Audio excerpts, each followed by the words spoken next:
Welcome to Upside Down Shark Radio, the premier pop culture podcast. Expect musings, musical interludes, memes, and more. Here are your hosts, Craig and Paul.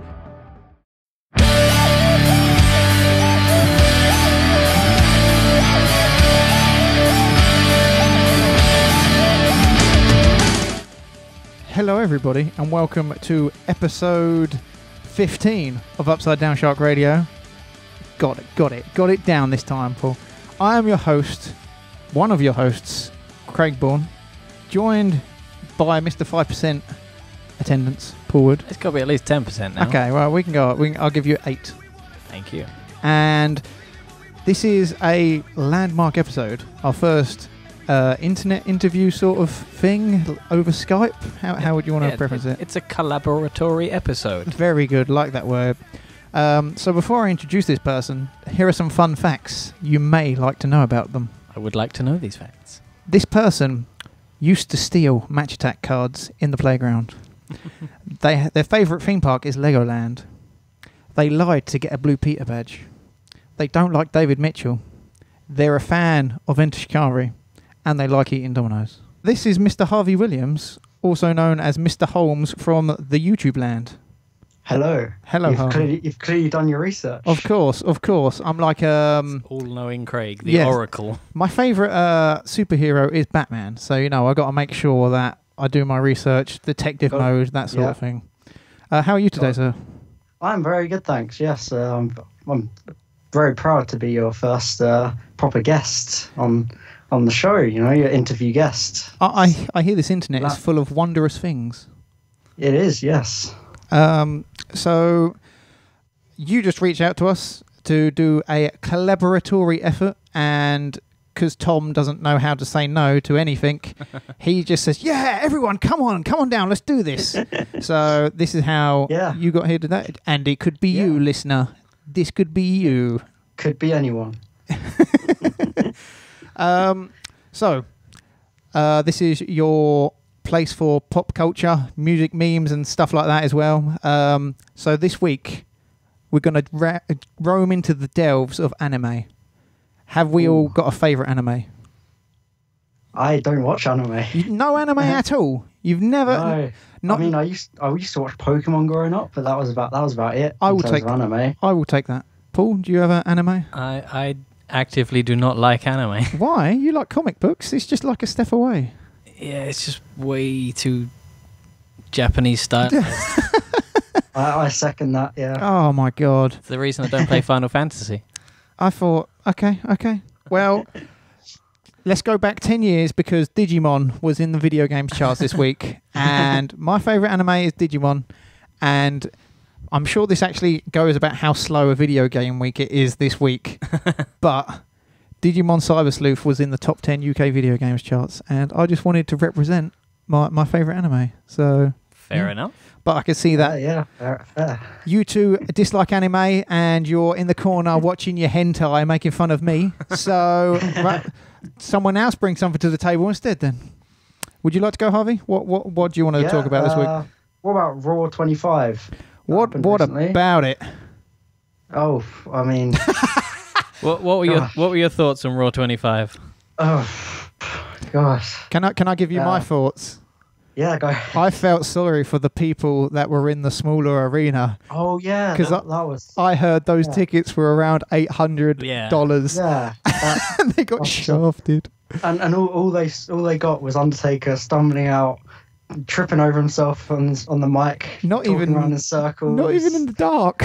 He just came out with the lights on. And then you got a subpar Matt Hardy Bray Wyatt match that was just kind of dead for that, and then you got DX coming out as old men, basically just trying to do the same thing that they've been doing. They did the exact same promo they did at Raw 1000, because I watched that last night, Raw 1000, and they did the exact same promo. Do you reckon almost beat for beat the exact same? Just easy to go to fan favourite. Yeah. It was incredible watching back Raw 1000, because the Raw 1000 promo was actually better than the Raw 25 promo. So it sounds like you're a bit negative on Raw 25. Yeah, I'm really negative. Yeah, the entire thing felt a bit phoned in. Yeah. With I mean, that to be fair, half the episode was literally phoned in. God, yeah. I don't watch wrestling, so not anymore anyway. But I thought, nostalgia's sake, Raw 25 would be good. I don't actively really watch it anymore. I watch the occasional pay-per-view and then I'll just read what happens on the rest of it, because obviously over here you got to stay up at like 1 o'clock in the morning till 4 o'clock in the morning just to watch Raw. And obviously half the time you don't want to bother because... Well, in the great country of the United Kingdom as well, our ad breaks are significantly shorter and fewer. Yeah. So when you watch Raw live, it feels like someone's dragging your skull through the ground because there's an ad break every 5 minutes. Yeah. It is ridiculous. Literally, during that women's tag match, we had about 3 ad breaks. Jeez. I swear, it felt so long. It was just like, oh my gosh. I appreciate them trying to appeal to nostalgia in this, but I think it was just video packages after video packages. Yeah, I do really recommend Raw 1000. Go back and watch that, because they did the same thing where they tried to keep it as both a nostalgia based show and a storyline building show, but they did it so much better. They had less legends and still more focused on the thing. Because here's another good fact, actually. So The Miz won the IC title for the 8th time at Raw 25. Yeah. He won the Intercontinental title for the first time on Raw 1000.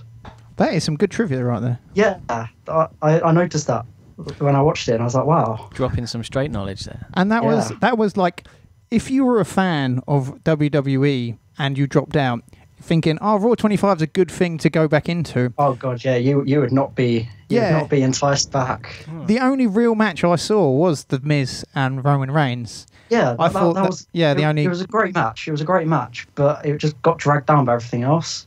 Did you watch Raw 25, Paul? I did not, because I heard almost nothing but negative about it. It was weird. They had the original arena that the first Raw was out of. Yeah, and then, Manhattan Center. Yeah. This guy knows his stuff. Yeah, they had the blue ropes and everything. Yeah, and then and then the bigger arena where they had the normal Raw sort of thing, and then they had, was it Balor Club? Yep. Yeah. Yeah. And they doing the too sweet in and stuff like that. Yeah. Yeah. And it just seemed like it would be. I don't know. They were trying to appeal to the hardcore fans there, but it seemed like everyone was bored at that point in the original arena. I don't get why they split into 2 arenas. They should have just had it in one. Like, I know they wanted to go for the whole nostalgia thing with the Manhattan Center, but all they got in the Manhattan Center was the stuff that was televised, and then like a couple of 205 live matches, and that was it. Jeez. That's all they got. It was just basically a glorified house show. So when I watched it and they open up in the original arena, I was like, geez, this is going to be a good show. And then Michael Cole and the rest are in the other arena. I was like, oh. Yeah, it's kind of like, what's going on here? Yeah.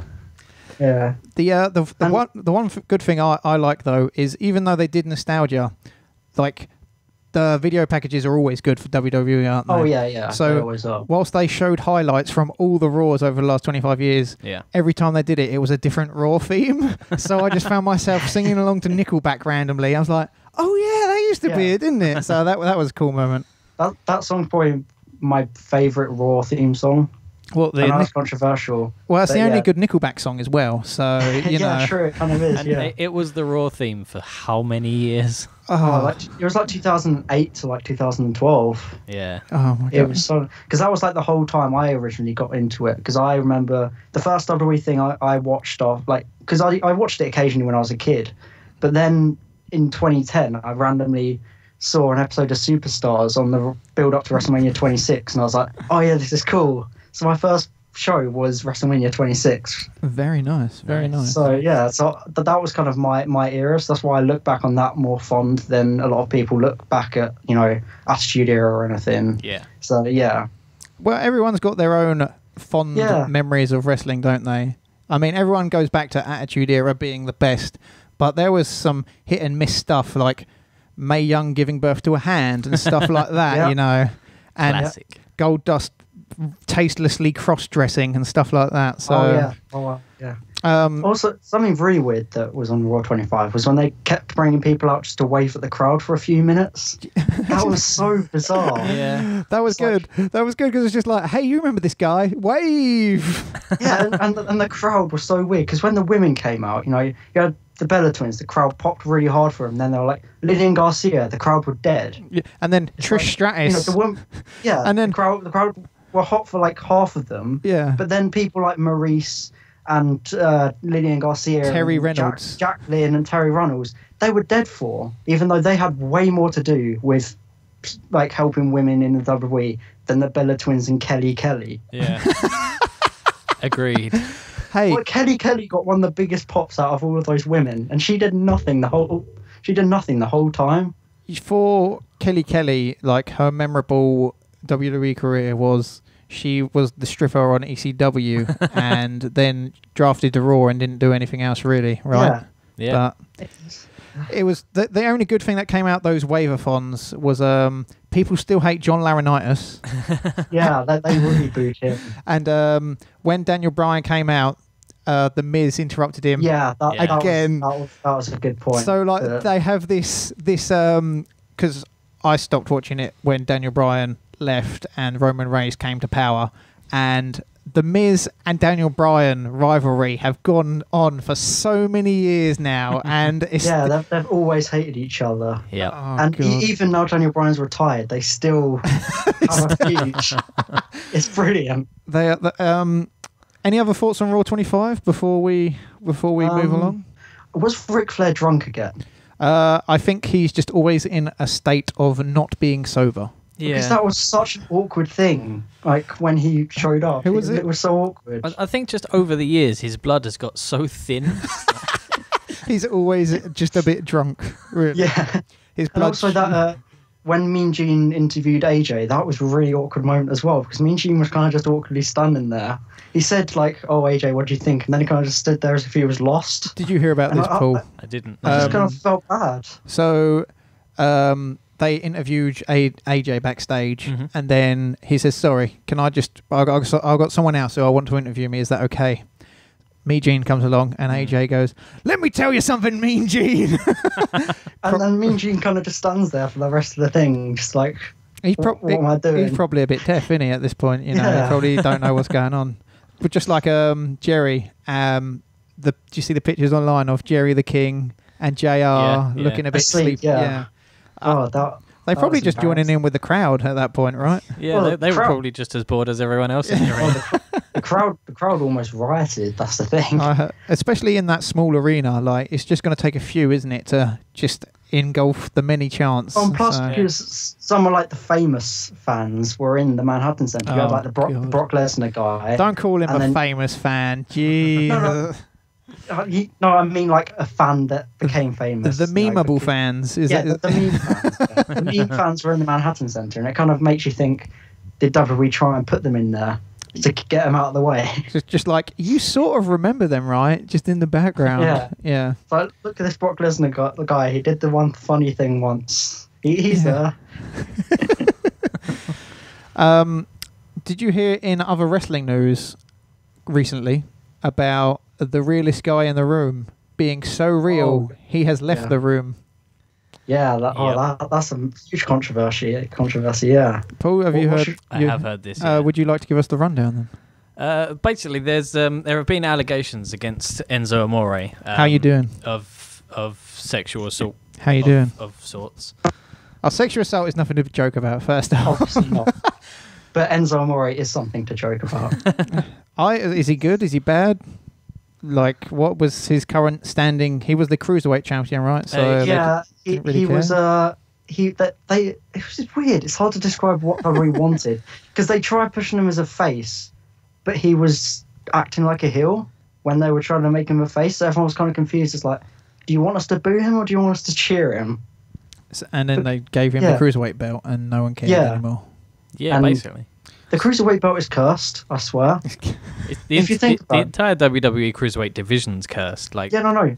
Neville held it. He vanished. He's not even like said whether he's in WWE anymore or not. No, WWE I- won't. no, He's I- literally vanished off the face of the earth. I think he left. I think he's waiting for his his non-compete to be over before he makes Well, another appearance. that's the thing. It's like no one knows what's happened to him, and then Aries left. Austin Aries, he left. Yeah, but now he holds all of the belts. Oh yeah, that's where he holds every belt in every independent division now. Rich Swann got arrested. They know your stuff. they couldn't handle him. It's not good for the cruiserweight division. I swear. It's like, really not. They're all cursed. But I don't know.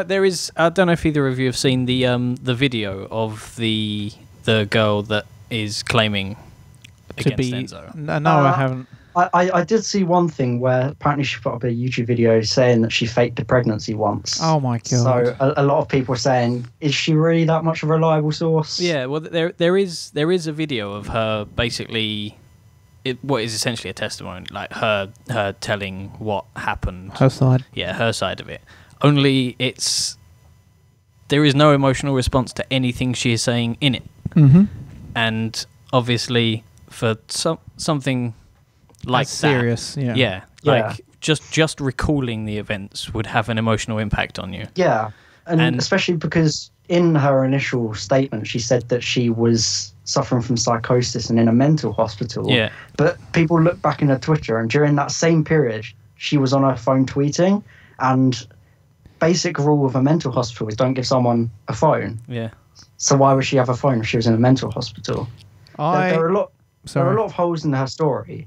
But I mean, I don't want to say, oh no, it's obviously a lie, because I mean, if it's true, good for her for coming forward. But I think it's one of those things where you've got to wait until like the courtroom happens and stuff like that. Yeah. Because if you think about Enzo and the fans he has and stuff like that, they're always going to be on his side, aren't they? Enzo is not a good person, but even he, I would say, is probably above what he's been accused of. But you can never know this kind of stuff until it gets. Especially, like the Me Too movement and stuff like that. It's just blown up, and you just, even if you voice your opinion, you might be allowed to the slaughter at that point as well. Yeah. So like anyone can say anything. It's just whether it's believed or not. That's the thing. It's like, obviously the Me Too agreement is a great thing, but some people can abuse that. Like they can abuse any kind of movement. Yeah. Yeah. The only thing that I have read today, actually, with Enzo More, the WWE haven't released him because of the allegations. Yeah, apparently, basically, apparently it's because he didn't inform them of it. Yeah, it's that he's been aware of the investigation for about 3 months and didn't tell them. Jeez. Which is a completely stupid move. Yeah. I've seen some people say that maybe he thought, okay, if I tell them about it, they're going to release me, and then I'll dwell in the mid-card until, like, I'm proven innocent, and then they'll fire me or anything like that. Or if he thought, I'm getting a push soon, if I don't tell them, and hopefully it goes away, I can at least have this huge run on top. And even if they do find out and it all blows up, I'll still have that if I even get cleared and I can go back to the Indies. Yeah. So I kind of think he didn't tell them because he knew either way he'd get released, so he just kind of thought, I'll ride it out as high as I can. Yeah, I think he was just scared of becoming Heath Slater. One man band, baby.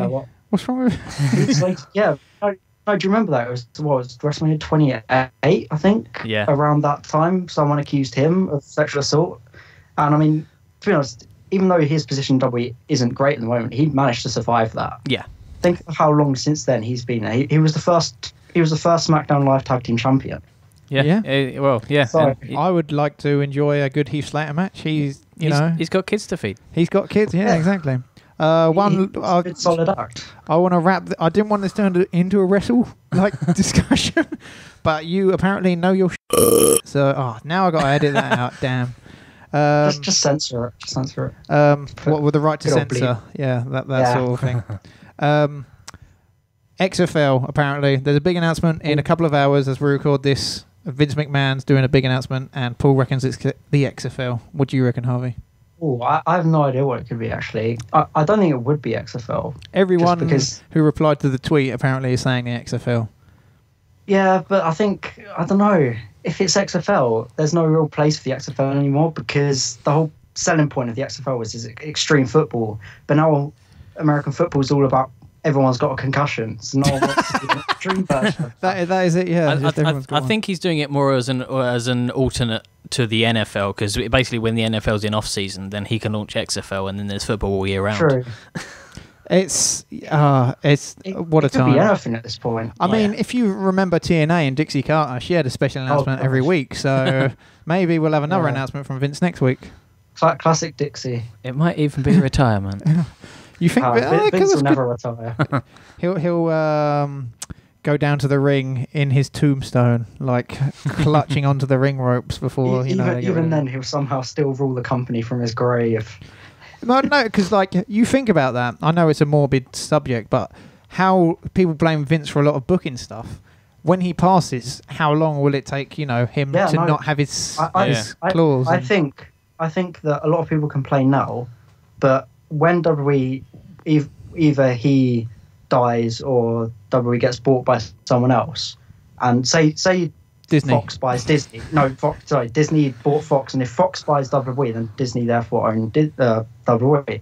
So what they would then do, they do what they did with Lucasfilm, where they remove like the main a couple guy. of people. Yeah, the main guy, and they put their own people in there, but they put someone like Triple H in charge and say, okay, we trust you with this. You were the right hand man, and sequelize it every year. Yeah, and then but you'll still have Disney's people in there. Yeah. And then people will complain that the booking's worse. And it's like, well, Triple H is in charge. It's like, well, yeah. So a lot of people he's the face of being in charge, but the face of Yeah, a lot of people take Vince for granted, in my opinion, because he makes some awful decisions like Roman Reigns. But we've got so used to the back and forth with his decisions that when that eventually goes away, it will either be really good or really bad. It won't really be in between. Yeah. And with that, let's do our song of. Is it the song of the week or tune of the week? What's it called? I think we were going with song of the week. Let the musical interlude of the week. Musical interlude. This small indie band. They're on the come up. I hear. Quite a weird name actually. Bowling for Soup. Have you ever heard of them? Bowling for Soup. No. Okay. We have. Is that a joke? Is that a joke? Because of course. No, we got Bowling for Soup. This is who we're playing this week. They got a new UK tour coming up called the Get Happy Tour with the Aquabats and the Army of Freshmen. Oh, I see now. So with sarcasm, yeah. This is not sarcasm. This is Bowling for Soup. Been a huge American band for ages, right? Unless it's a different one. Don't know who you're on about, mate. Yeah, no, I got it. Welcome to Craig. Sarcasm is hard. Sarcasm is hard. I do agree. Without further ado, this is Catalyst from Bowling for Soup.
and that was Catalyst by Bowling for Soup.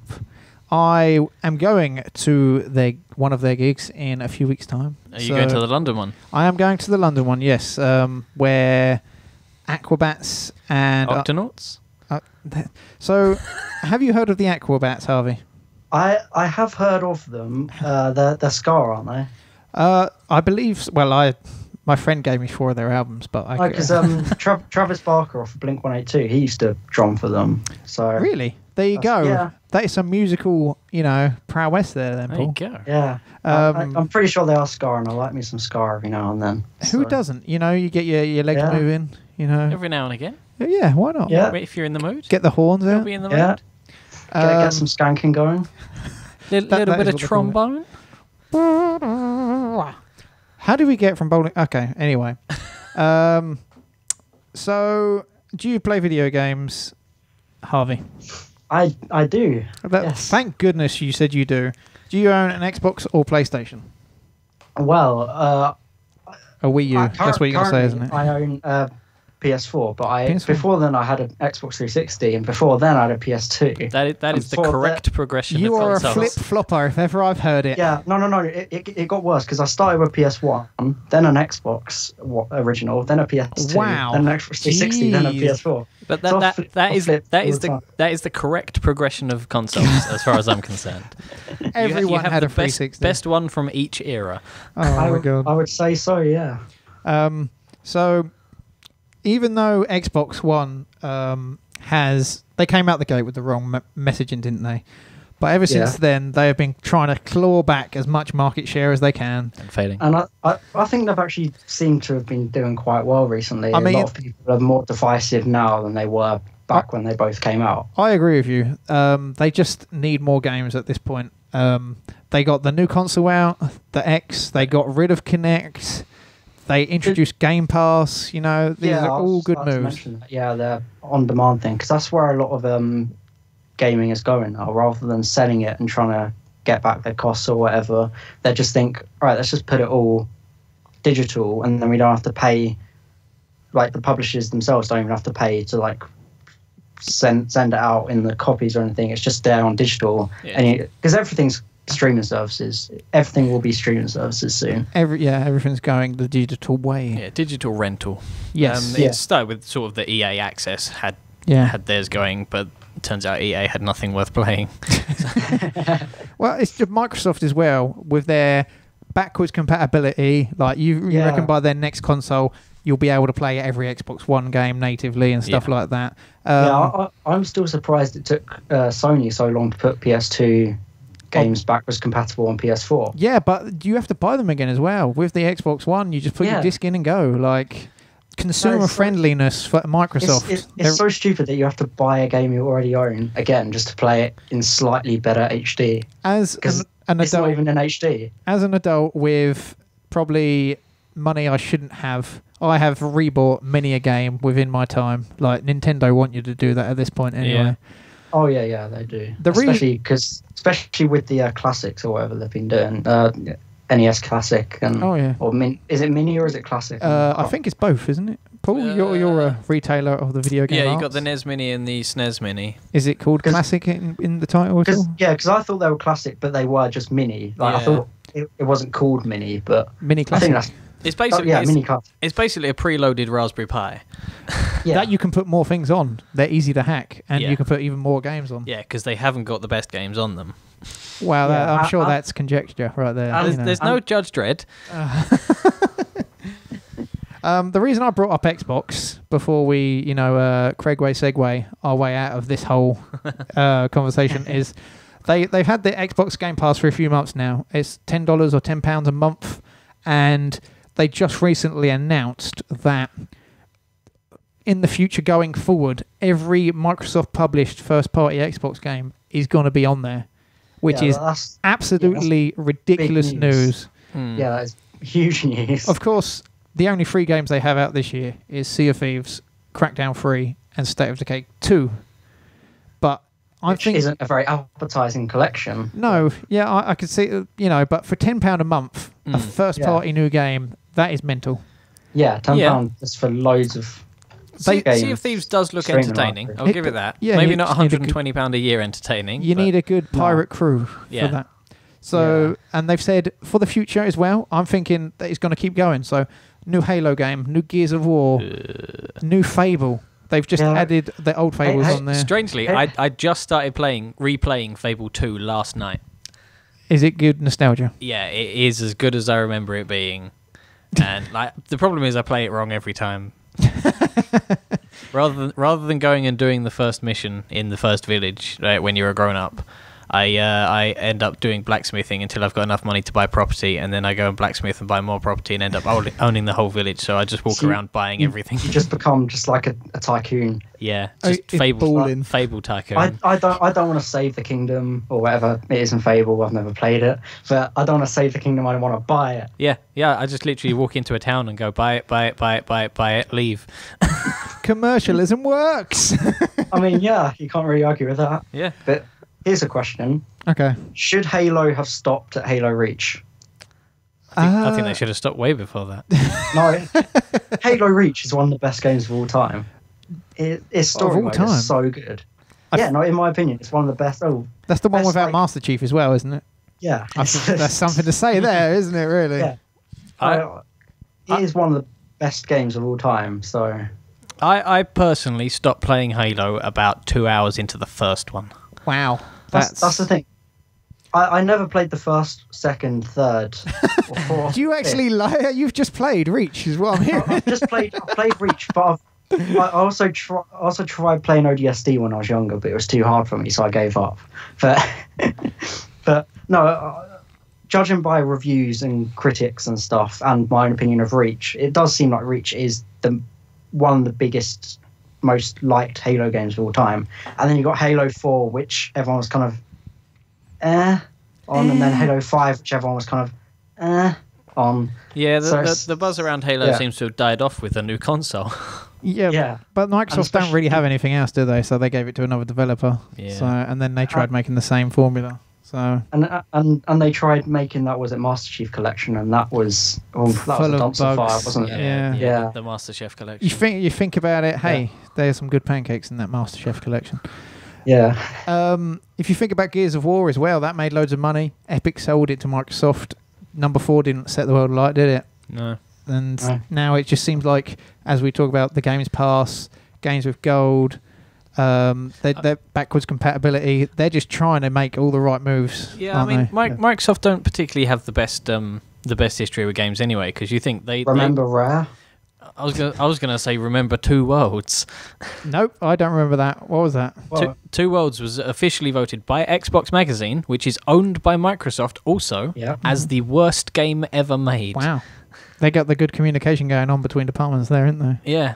It was just so bad. It was unplayable. The dialogue, the sound effects all sounded like they were lifted straight from porn. They probably were. I think they should have stuck to Minesweeper. Why did they have to try and get out of that? Yeah, Solitaire and Minesweeper done. That pinball. Whatever happened to that? They don't make games like that anymore. What happened to Tetris?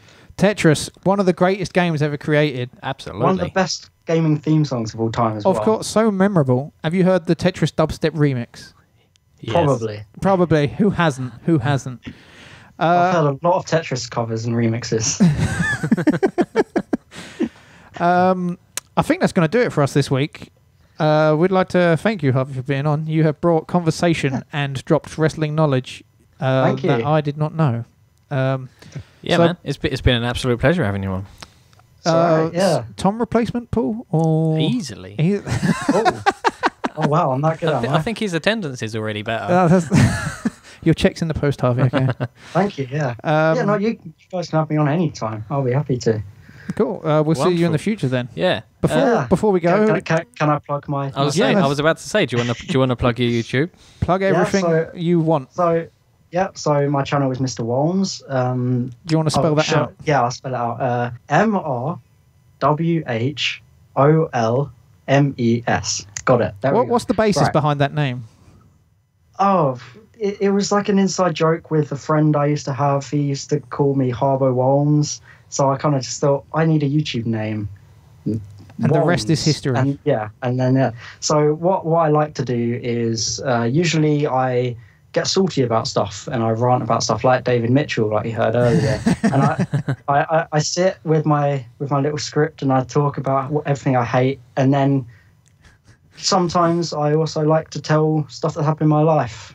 So that's kind of me. I'm also starting up this series where I talk about weird stuff in pop culture, like weird Star Wars merch. So you got like C-3PO fountain pen and Jar Jar Binks lollipop that you basically just tongue Jar Jar Binks. It's very weird. That sounds interesting. That does sound like a good series. And upcoming videos in that series, there's one on the Star Wars Expanded Universe, which is a complete mess of weird stuff. Yep. That's coming up soon. So is there hopefully going to be like an episode dedicated to every version of Darth Maul that they tried to bring back? That's a good idea, actually. Oh, there you go. That's a good idea. I for one don't actually mind that they brought back Darth Maul. I mean, they made him a badass character just so he dies in the first episode, and I think everyone wants him, because he was that, It was weirder with Boba Fett. Boba Fett was weirder to bring back. I mean, he's the guy who got eaten by the giant planet vagina, right? And then apparently he fought his way out, and then got eaten by another one. I prefer the Robot Chicken ending, where he realizes after about a year he's got a rocket pack and he can just leave. Do you have a Twitter, Harvey? I do, yes. Yep. It is Harvey Williams 2. Couldn't get the first one. Huh? Couldn't get the first one. Didn't get the first one. No, I didn't. It's a shame. But I've got that. No one follows me on there, so be a part of my small Twitter community where no one reads my tweets. If you don't hear Harvey complain on YouTube, you can hear him complain on Twitter. I do. In 280 characters. Yeah. I only occasionally tweet. Don't we all? It's like Paul doesn't even have a Twitter. It's like, who really cares at this point? Well, I mean, I found you guys thanks to Twitter. Oh, so did you? There's that. Yeah, because back when YouTube announced all the changes to the algorithms and stuff, and Stephen Larson off of going on in Raw where it said, "Oh, small YouTube channels, tweet at us and we'll retweet you." And I was scrolling through like, who can I collab with? And then I saw you guys, and I was like, seems like a crowd I could fit in with. So I dropped you an email, and now we're here. The rest is history. Yeah. So that's the end of episode 15. Thank you for joining us. I've been Craig. I've been Harvey, aka Mr Wholmes. And I'm still Paul. Thank you, everyone. Goodbye. Thank you. Goodbye. Thanks, everyone. Woo! Clap. Woo! Woo! Yeah.